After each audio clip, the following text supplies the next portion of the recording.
Evaluasi pengelolaan administrasi kepegawaian.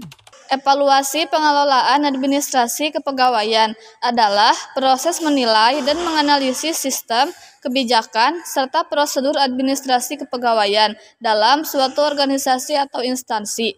Evaluasi ini bertujuan untuk memastikan efektivitas, efisiensi, kepatuhan terhadap regulasi, serta meningkatkan kinerja dan kesejahteraan pegawai. Evaluasi ini biasanya mencakup aspek-aspek seperti 1.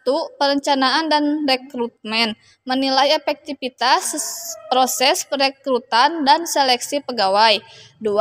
Penggajian dan tunjangan, mengevaluasi sistem pembayaran gaji dan kesejahteraan pegawai. 3. Kinerja dan pengembangan, menilai sistem penilaian kinerja serta pelatihan dan pengembangan pegawai. 4. Kedisiplinan dan kepatuhan, mengevaluasi kepatuhan pegawai terhadap peraturan dan kode etik. 5. Pensiun dan pemberhentian, meninjau proses pensiun serta kebijakan pemutusan hubungan kerja. Dengan adanya evaluasi ini, organisasi dapat mengidentifikasi kekurangan dan merancang strategi perbaikan guna menciptakan sistem administrasi kepegawaian yang lebih optimal. Tujuan evaluasi. Tujuan evaluasi pengelolaan administrasi kepegawaian adalah untuk memastikan bahwa sistem administrasi kepegawaian berjalan secara efektif, efisien, dan sesuai dengan regulasi yang berlaku. Berikut beberapa tujuan utamanya. 1. Menilai efektivitas kebijakan, mengukur sejauh mana kebijakan kepegawaian telah diterapkan dengan baik dan memberikan hasil yang diharapkan. 2. Meningkatkan efisiensi administrasi, mengidentifikasi hambatan atau masalah dalam pengelolaan kepegawaian dan mencari solusi untuk memperbaikinya. 3. Memastikan kepatuhan terhadap regulasi, memastikan bahwa semua proses kepegawaian sesuai dengan peraturan perundang-undangan yang berlaku. 4. Meningkatkan kinerja pegawai, menilai sistem penilaian kinerja, pelatihan, dan pengembangan pegawai agar lebih optimal. 5. Meningkatkan kesejahteraan pegawai, mengevaluasi sistem penggajian, tunjangan, dan fasilitas pegawai untuk meningkatkan kepuasan kerja. 6. Mengoptimalkan perencanaan SDM, memastikan bahwa rekrutmen, promosi, dan mutasi pegawai dilakukan dengan strategi yang tepat. 7. Mencegah dan menyelesaikan permasalahan kepegawaian, mengidentifikasi potensi masalah seperti ketidakdisiplinan, ketidakpuasan pegawai, atau ketidaksesuaian dalam sistem administrasi. Melalui evaluasi yang baik, organisasi dapat melakukan perbaikan dan pengembangan sistem kepegawaian agar lebih profesional dan berdaya guna. Fungsi evaluasi. Fungsi evaluasi pengelolaan administrasi kepegawaian adalah untuk menilai, mengontrol, dan meningkatkan efektivitas sistem administrasi kepegawaian dalam suatu organisasi. Berikut beberapa fungsi utama dari evaluasi ini. 1.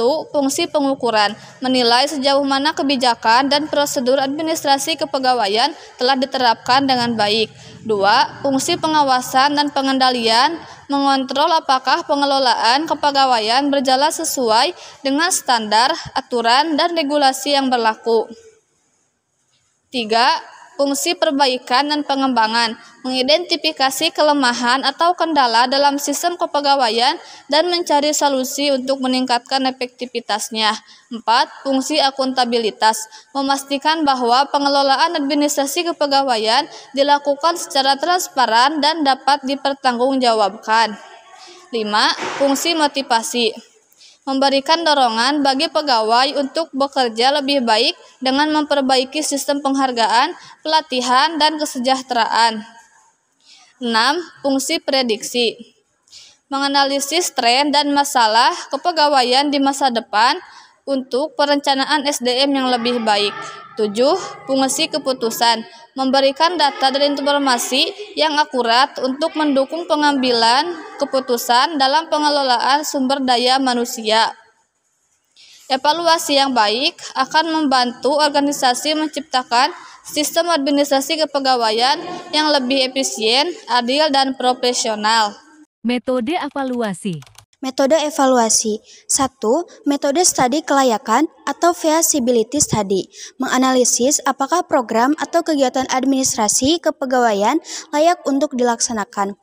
2. Metode analisis SWOT. Menganalisis kekuatan, kelemahan, peluang, dan ancaman dalam pengelolaan administrasi kepegawaian. 3. Metode evaluasi kinerja. Menganalisis kinerja pegawai dan program administrasi kepegawaian. 4. Metode penelitian tindakan atau action research.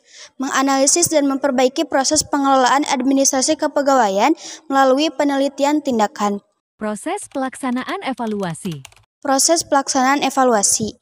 1. Perencanaan evaluasi. Menentukan tujuan, ruang lingkup, dan metode evaluasi. 2. Pengumpulan data. Mengumpulkan data yang relevan dengan tujuan evaluasi. 3. Analisis data. Menganalisis data yang telah dikumpulkan. 4. Penyusunan laporan. Menyusun laporan evaluasi yang memuat temuan, kesimpulan, dan rekomendasi. 5. Implementasi rekomendasi. Melaksanakan rekomendasi yang telah disusun dalam laporan evaluasi. Ruang lingkup evaluasi pengelolaan. Administrasi kepegawaian. Ruang lingkup evaluasi pengelolaan administrasi kepegawaian. 1. Pengelolaan data kepegawaian. Evaluasi pengelolaan data kepegawaian termasuk pengumpulan, pengolahan, dan penyajian data. 2. Pengelolaan kinerja pegawai. Evaluasi pengelolaan kinerja pegawai termasuk penilaian kinerja, pengembangan karir, dan pengawasan kinerja. 3. Pengelolaan pengembangan pegawai. Evaluasi pengelolaan pengembangan pegawai termasuk pelatihan, pengembangan kompetensi, dan pengembangan karir. 4. Pengelolaan kesejahteraan pegawai. Evaluasi pengelolaan kesejahteraan pegawai termasuk pengelolaan gaji, tunjangan, dan fasilitas kesejahteraan lainnya. 5. Pengelolaan hubungan industrial. Evaluasi pengelolaan hubungan industrial termasuk pengelolaan hubungan dengan serikat pekerja, pengelolaan konflik, dan pengelolaan perundingan kolektif. Teknik penyusunan laporan pengelolaan. Administrasi kepegawaian. Teknik penyusunan laporan pengelolaan administrasi kepegawaian. 1. Menentukan tujuan laporan. 2. Mengumpulkan data yang relevan. 3. Menyusun kerangka laporan. 4. Menyusun isi laporan dengan bahasa yang jelas. 5. Menyertakan data pendukung. 6. Merevisi dan menyempurnakan laporan sebelum disampaikan. Pengertian laporan. Pengertian laporan. Laporan adalah dokumen yang menyajikan informasi dan data hasil suatu kegiatan atau proses secara terstruktur untuk memberikan gambaran kepada pihak yang berkepentingan. Tujuan laporan. Tujuan laporan. 1. Menyampaikan hasil kegiatan atau evaluasi. 2. Memberikan informasi untuk pengambilan keputusan. 3. Menyediakan bukti tertulis yang dapat diarsipkan. Jenis-jenis laporan kepegawaian. Berikut adalah jenis-jenis laporan kepegawaian. 1. Laporan absensi. Rekap kehadiran, keterlambatan, dan lembur. 2. Laporan kinerja. Evaluasi kerja berdasarkan KPI. 3. Laporan rekrutmen. Data pelamar, onboarding, dan turnover. 4. Laporan pengajian. Rekap gaji, tunjangan, dan pajak. 5. Laporan pelatihan, daftar peserta dan hasil pelatihan. 6. Laporan mutasi dan promosi, data perpindahan dan kenaikan jabatan. 7. Laporan disiplin, catatan pelanggaran dan sanksi. 8. Laporan kesejahteraan, cuti klaim, asuransi dan fasilitas kepegawaian. Syarat-syarat laporan. Syarat-syarat laporan yang baik. 1. Jelas dan mudah dipahami, menggunakan bahasa yang ringkas dan tidak ambigu. 2. Lengkap, memuat semua informasi yang relevan sesuai tujuan laporan. 3. Akurat, data yang disajikan harus benar dapat dipertanggungjawabkan. 4. Sistematis, disusun dengan struktur yang logis dan teratur. 5. Objektif, berdasarkan fakta tanpa opini atau bias. 6. Relevan, hanya mencantumkan informasi yang diperlukan. 7. Tepat waktu.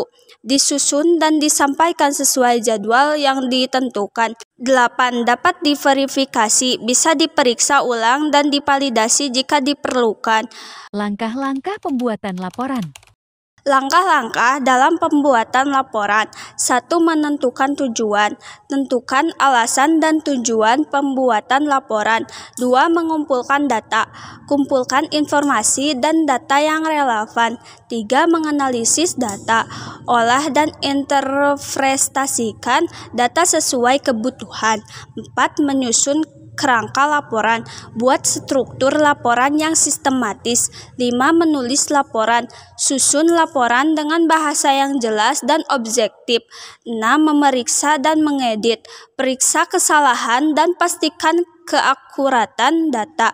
7. Menyampaikan laporan. Serahkan laporan kepada pihak yang berkepentingan. Permasalahan yang ada dalam materi, evaluasi pengelolaan administrasi kepegawaian. Masalah, data karyawan tidak akurat atau tidak terupdate. Kesalahan dalam pencatatan data karyawan bisa menyebabkan berbagai masalah seperti 1. Gaji atau tunjangan yang salah karena data rekening, status pajak, atau kehadiran tidak diperbarui. 2. Kesalahan dalam promosi atau mutasi akibat data kinerja dan masa kerja yang tidak akurat. 3. Sulit melacak kontak kerja, cuti, atau BPJS karena informasi tidak lengkap atau usang. Penyebab utamanya yaitu 1. Input manual yang rentan kesalahan, misalnya salah ketik data atau kehilangan dokumen fisik. 2. Kurangnya sistem terpusat. Data tersebar di banyak tempat, Excel, dokumen fisik, email, sehingga sulit diperbarui secara konsisten. 3. Tidak ada kebijakan pembaruan data. Karyawan dan HR jarang atau tidak pernah diminta memperbarui informasi pribadi. Berikut adalah solusinya. Solusinya, 1. Gunakan HRIS, Human Research Information System. Sistem digital ini menyimpan semua data karyawan dalam satu tempat dan memudahkan pembaruan otomatis. 2. Buat kebijakan pembaruan data berkala. Misalnya, setiap 6 bulan, karyawan wajib mengecek dan memperbarui informasi mereka. 3. Otomatisasi input data. Integrasikan sistem absensi, payroll, dan database karyawan untuk menghindari kesalahan manual. 4. Audit data secara rutin. HR perlu mengecek keakuratan data secara berkala untuk memastikan tidak ada informasi yang salah atau kadaluarsa. Dengan sistem yang baik, data karyawan selalu akurat, administrasi lebih efisien, dan masalah penggajian atau promosi bisa dihindari. Kesimpulan. Evaluasi administrasi kepegawaian memastikan sistem berjalan efektif, efisien, dan sesuai regulasi. Proses ini menilai kebijakan, mengidentifikasi hambatan, serta meningkatkan kinerja dan kesejahteraan pegawai. Evaluasi dilakukan melalui studi kelayakan, analisis SWOT, dan evaluasi kinerja dengan tahapan perencanaan, pengumpulan data, analisis, laporan, dan implementasi rekomendasi. Masalah umum seperti data karyawan yang tidak akurat dapat berdampak pada gaji, promosi, dan pencatatan kehadiran. Solusinya adalah menggunakan HRIS, pembaruan data berkala, otomatisasi, dan audit rutin. Laporan kepegawaian harus jelas, akurat, dan tepat waktu, mencakup absensi, kinerja, rekrutmen, dan kesejahteraan pegawai. Evaluasi yang baik meningkatkan efisiensi administrasi dan menciptakan lingkungan kerja yang profesional.